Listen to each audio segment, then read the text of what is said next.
নমস্কার। বঙ্গীয় কৈবর্ত মাহিষ্য ঐক্যমঞ্চের পক্ষ থেকে কিছু কথা।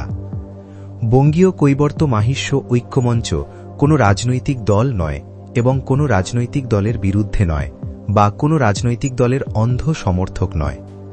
বঙ্গীয় কৈবর্ত মাহিষ্য ঐক্যমঞ্চ শুধুমাত্র পশ্চিমবঙ্গের বৃহত্তর জনগোষ্ঠী হিন্দু ওবিসি, মণ্ডল তালিকাভুক্ত ওবিসি জনগোষ্ঠী ও কৈবর্ত মাহিষ্য জনগোষ্ঠীর সাংবিধানিক অধিকার সুপ্রতিষ্ঠিত করতে মানুষকে সচেতন করার চেষ্টা করছে।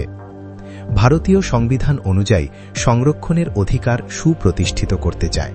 রাষ্ট্রহিতে রাষ্ট্রের উন্নয়নের হাত শক্ত করতে সংবিধান অনুযায়ী বঞ্চিত, শোষিত, নির্যাতিত, নিপীড়িত মানুষের অধিকার সুরক্ষিত করতে আমাদের লড়াই বা গণসচেতনতা ধারাবাহিকভাবে চলছে। আমরা জানি অনেকেই প্রশ্ন করছেন, সমালোচনা করছে, বিভিন্ন কটূক্তি করা হচ্ছে আমাদের। কেউ বা বলছে তৃণমূলের দালাল, কেউ বলছে হিন্দু ভোট ভাগ করছে, কেউ বলছে সেকুলার, কেউ বলছে বিজেপি বিরোধী, ইত্যাদি ইত্যাদি অনেক কথা। কেউ বলছে হিন্দু ঐক্য বিরোধী। কিন্তু আমরা বলছি, আমরা যে কথাগুলো বলছি সেই কথাগুলো শুনুন এবং তারপর বলুন আমাদের কোন কথাটা ভুল। আমরাও রাষ্ট্রবাদী। আমরাই এই রাজ্য সর্বপ্রথম হিন্দু ওবিসি বঞ্চনা শব্দবন্ধনী ব্যবহার করেছিলাম।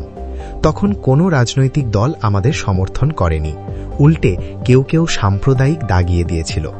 কিন্তু আজকে পশ্চিমবঙ্গের রাজনীতিতে হিন্দু ওবিসি বঞ্চনা একটা জ্বলন্ত ইস্যু। সুতরাং কাউকে কটূক্তি করার আগে আমাদের বক্তব্য শুনুন। প্রথমত, একটাই জনগোষ্ঠীকে হেলে, হালিয়া, চাষী কৈবর্ত, দাস কৈবর্ত, মাহিষ্য নামে ডাকা হয়। সব নাম মণ্ডল তালিকাভুক্ত ছিল, অথচ শুধু মাহিষ্য নাম বাদ দিয়ে বাকি নাম ওবিসি তালিকাভুক্ত হল কেন? এর তথ্য সহ জবাব চাইছি আমরা। দ্বিতীয়ত, ইতিহাস, তথ্য, প্রমাণ সবকিছুই বলছে চাষী কৈবর্ত মাহিষ্য একটাই জনগোষ্ঠীর দুটো নাম। সমস্ত রাজনৈতিক দল থেকে আধিকারিক সবাই জানে। শুধু একটা 2 লাইনের নোটিফিকেশন দিলে সমস্যা সমাধান হয়, অথচ সবাই নীরব কেন? তৃতীয়ত, বিজেপি 2014 সাল থেকে কেন্দ্রে ক্ষমতায় আছে। মুসলমানদের কেন্দ্রীয় তালিকাভুক্ত করল, অথচ মাহিষ্যদের ওবিসি করল না কেন? তথ্য আছে রাজ্য সরকার সুপারিশ করেছিল। তথ্য আছে রাজ্য সরকারের সুপারিশ ছাড়া কেন্দ্রীয় সরকার চাইলে মণ্ডল তালিকাভুক্ত জনগোষ্ঠীকে কেন্দ্রীয় ওবিসি তালিকাভুক্ত করতে পারে। বলুন, এই কথাটা বলা অন্যায়? চতুর্থত, ভোটে আমরা নির্দল প্রার্থী দিচ্ছি কেন? আমরা তথ্যহীন ভাষায় বলছি কোনো রাজনৈতিক দলের বিরুদ্ধে কথা বলতে বা ভোট কেটে কারো ক্ষতি করতে বা কারো উপকার করতে নয়। ভোটের প্রার্থী থাকলে তবেই প্রচারের অনুমতি থাকে।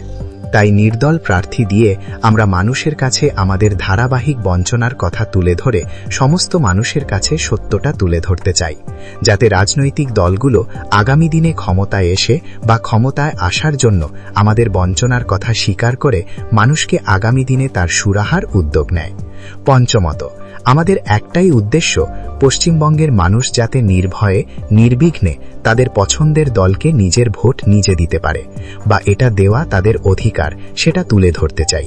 ভারতীয় গণতন্ত্রের ঐতিহ্য, পরম্পরা রক্ষা করতে ও কৈবর্ত মাহিষ্য জনগোষ্ঠীর সমস্যার সমাধান করতে মানুষকে সচেতন করতে চাই। ষষ্ঠত, চাষী কৈবর্ত ওবিসি আবেদনকারীদের কিভাবে হয়রানি করে মাহিষ্য বলে রিজেক্ট করা হচ্ছে। রিভ্যালিডেশনের নামে হয়রানি চলছে। হাজার হাজার প্রথম প্রজন্মের আবেদন, দ্বিতীয় প্রজন্মের আবেদন পড়ে আছে, তার তথ্য তুলে ধরতে চাই।